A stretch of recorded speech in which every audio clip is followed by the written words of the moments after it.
What if I were to tell you that the way of the future was going to be by embodying a very particular frequency, one that was uniquely designed just for you? You can think of it as an energetic blueprint, one that only you know how to be, you know how to express, and you know how to admit. And by admitting such frequency, you actually have the ability to help propel the collective forward on its evolutionary journey. I'm talking about authenticity. It is the highest frequency that we can begin learning how to embody, and I want to talk about it. So let's just jump in.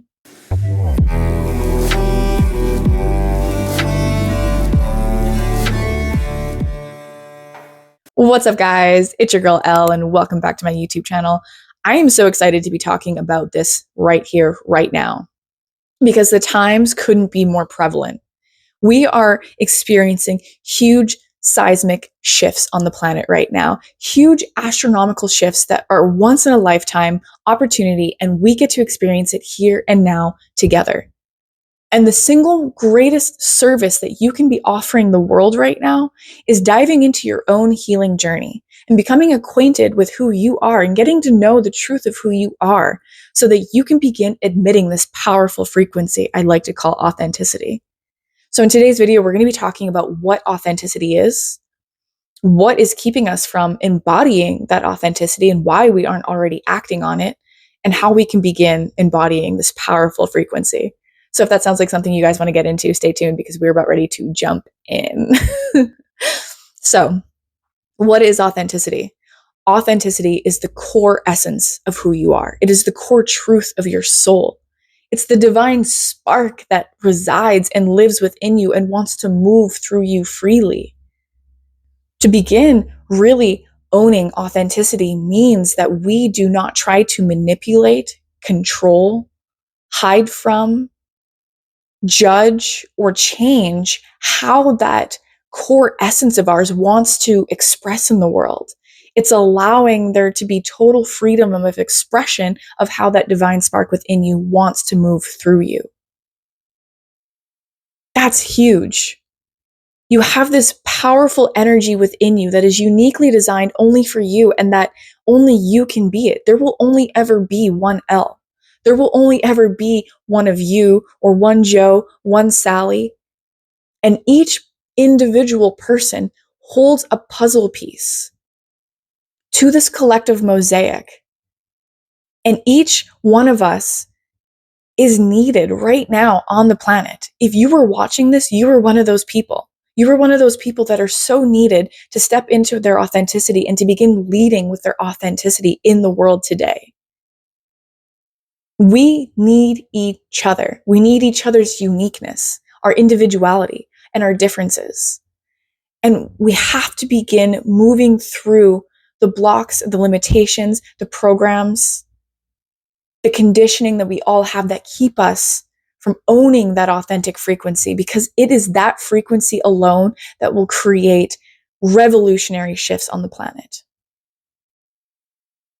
So that is authenticity. It is the core essence of who you are. It is the core truth of your soul. It is the divine spark that lives within you. And the biggest reason we're not owning that already is because owning your authenticity will be the most vulnerable thing that you ever do. Vulnerability is authenticity. And it takes courage and bravery, because when we begin to admit that frequency of authenticity, we risk being rejected, abandoned, disowned, not liked, and even being misunderstood. And we're not just being rejected of our false selves, we're being rejected of the truth of who we are. And that's a painful thing. But the beautiful side of it is that the more we admit this frequency, the more we attract people in our lives who truly love us for the truth of who we are, not for the masks that we wear, not for the conditioning that we are projecting this energy through, but the truth, the core essence of who we are. People will begin to love us for that. And so this journey really begins early on in childhood, because we're so dependent on our caregivers for food and shelter as a basic human need. Another basic human need is love and belonging.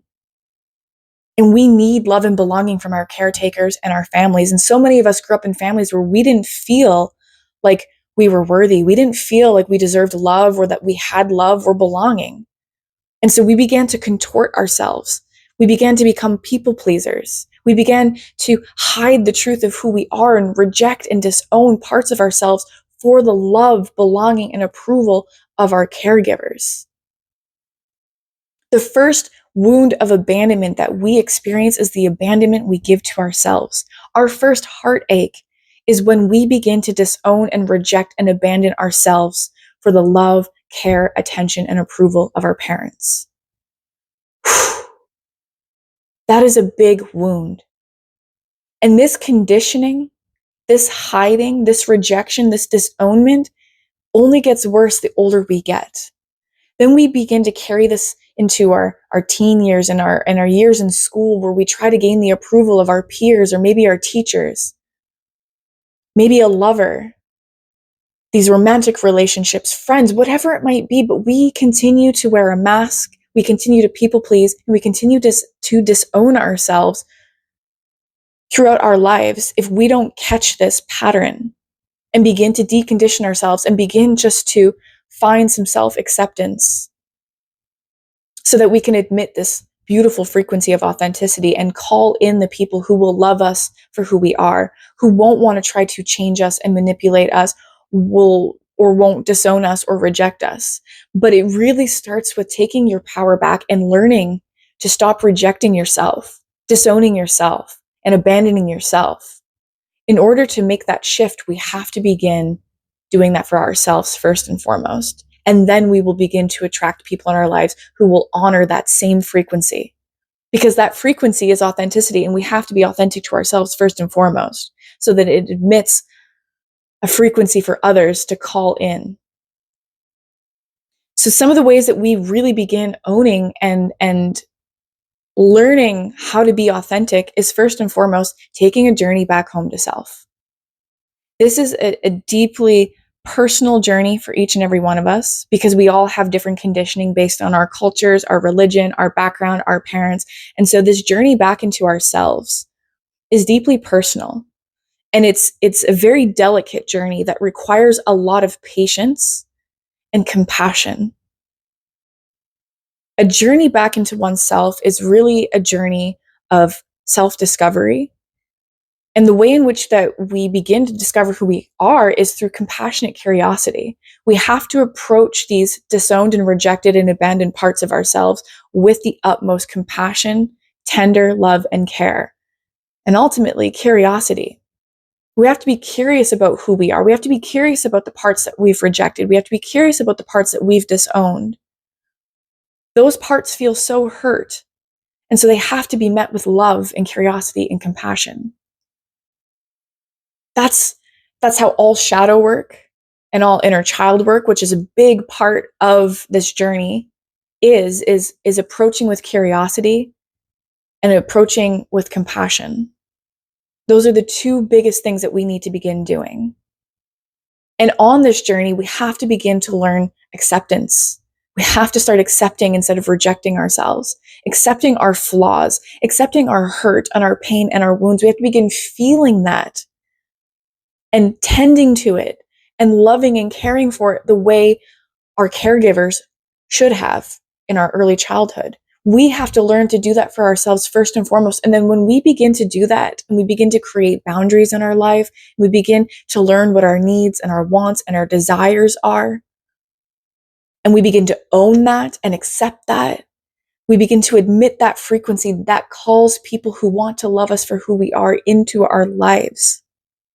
But this journey of learning how to be authentic does start with self-discovery and compassionate curiosity, because so many of us have been pretending to be somebody we're not. We've been a people pleaser and wearing these masks our whole life, contorting ourselves to try to get love and belonging and approval and validation from everything and everyone, because we need that as people. And so a lot of us have no idea who we are anymore. And so this journey back into self requires patience and time and love and care. because it's deeply vulnerable. And once we begin to give ourselves that love and attention and care, it gets easier to begin admitting that frequency. It's not always going to be easy, though. Like I said, it will be the most scary, most vulnerable, most terrifying thing you ever do, because you will never be able to be liked by everyone. Not everyone's going to love you. Not everyone's going to want you. You are going to be rejected. You are going to be abandoned by people. That's just the human condition. But at the end of the day, if you know that you got your back, and you know that if you stick with your boundaries and you don't abandon yourself or reject yourself, then it doesn't matter if everyone likes you or not. It doesn't matter if somebody rejects or abandons you. Yeah, it'll hurt, but at the end of the day, you'll have you.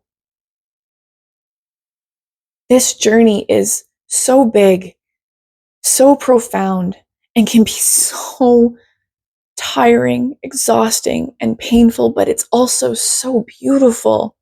When we get to meet those disowned parts of ourselves, when we get to discover who we are and what it is that we want and what it is that we desire and want for ourselves, it's like music to our ears. When we begin to become who it is we truly came here to be, instead of this conditioned and masked version that we've been portraying, when we begin to breach through that and become the truth of who we came here to be, it is beautiful. And you will have so many people in your life that love you for it. You will have so many people in your life who want to support that version of you. But it does take time. It takes patience. It takes practice. It takes going through many dark nights of the soul. It takes deep bravery, deep courage, and a whole lot of vulnerability. And the greatest service that you can do to humanity or for humanity right now is doing that journey, going in, exploring your depths, getting to know who you are with compassionate curiosity, and then beginning to admit what you discover, share what you're discovering with the world in whatever way that you want. Maybe that's through art. Maybe that's through movement. Maybe that's through speaking. There's a million ways that you can begin expressing the truth of who you are. Start small, take baby steps. Owning our authenticity and sharing that authentic expression for a lot of us is a lifelong journey. There's no rush here. This is between you and yourself, you and the divine. This isn't about anyone else but you. So take your time when undressing yourself. Take your time when you're unraveling and meeting these delicate and hurt parts. There's no rush. Take it slow. Learn to accept and love yourself. Learn how to set boundaries. Learn what your needs and your wants and your desires are. And begin to come back home and develop a relationship with yourself. Yeah, that's authenticity in a nutshell. Have a good one, guys.